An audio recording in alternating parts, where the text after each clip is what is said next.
यदि आप भी चाहते हैं कि SK अलबेला म्यूजिक का ऑडियो वीडियो सबसे पहले आप तक पहुंचे, तो लाल बटन दबाकर चैनल को जरूर सब्सक्राइब करें और साथ में बेल आइकन को दबाना ना भूलें।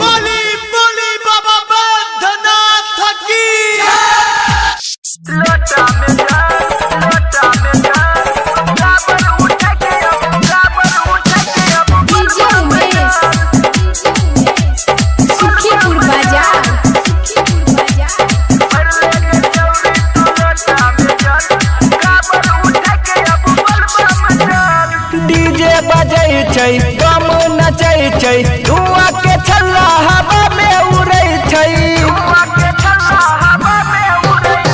डीजे बजै छै, गम नचै छै, धुआं के छल्ला हवा में उड़ै छै। दौड़े ने चले सुन समैल समैल, दौड़े ने चले सुन समैल समैल। अब भर ले गे छौरी तू लोटा में जल, अकाबर उठा के अब बलबम चल। भर ले गे छौरी तू लोटा में जल, लोटा में जल, काबर उठा के अब बलबम चल।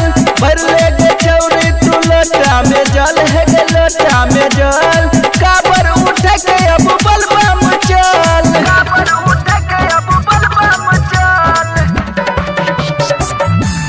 लोटा में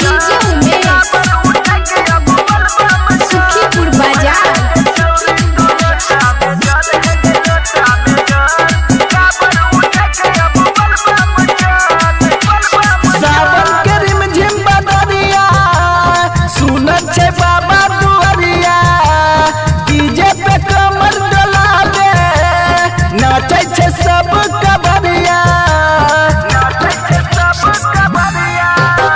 सावन के रिमझिम बदरिया, सुनत छै बाबा दुआरिया। डीजे पे कमर डोलावे, नाचै छै सब कबरिया। बाबा दुआर में छै हलचल, बाबा दुआर में छै हलचल। अब भर ले गे छौरी तू लोटा में जल, अकाबर उठा के अब बलबम चल।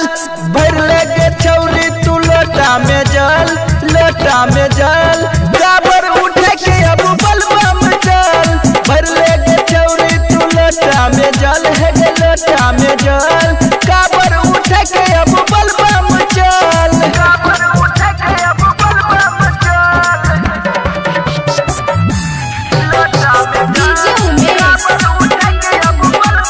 सुखीपुर बाजार।